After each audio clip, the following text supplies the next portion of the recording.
আসসালামু আলাইকুম প্রাণপ্রিয় বন্ধুগণ, ভাই ও বোনেরা, সবাই কেমন আছেন? সবাই সালাম ও শুভেচ্ছা নেবেন। আশা করি সবাই ভালো আছেন। তো এটা হচ্ছে আমাদের শেষ বিদায়ের চিত্র।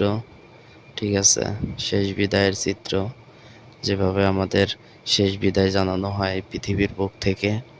ঠিক আছে, তো আমি আশা করব যে প্রত্যেকেই এখান থেকে, যেহেতু অনেক কিছু শেখার আছে, প্রত্যেকেই শেয়ার করে ভিডিওটা তার টাইম লাইনে রেখে দিবেন। টাইম লাইনে রেখে দিলে এখান থেকে অনেক কিছু শিখতে পারবেন।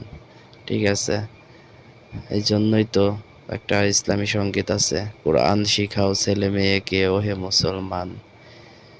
ঠিক আছে, তো এই জন্য আমাদের ছেলে মেয়েদের কোরআন শিক্ষা দিতে হবে, যাতে তারা এসব বিষয়ের প্রতি অজ্ঞ থাকে। এই দুনিয়া দুদিনের দুনিয়া। ঠিক আছে, দুদিনের দুনিয়া। তো এই জন্য আমি সবাইরে আবারও বলছি যে সবাই একটু শেয়ার করে টাইম লাইনে রেখে দিবেন। এখান থেকে অনেক কিছু শেখার আছে। আমরা অনেকেই আছি এটা সম্পর্কে অজ্ঞ। ঠিক আছে, এখান থেকে অনেক কিছু শিখতে পারবেন। আর আশা করি সব সময় সাপোর্ট দিয়ে আমার পাশে থাকবেন। এরকম আরও সুন্দর সুন্দর ভিডিও তৈরি করতে পারবো। সবাই ভালোবাসা নেবেন। ঠিক আছে, সবার প্রতি অফুরন্ত ভালোবাসা থাকলো।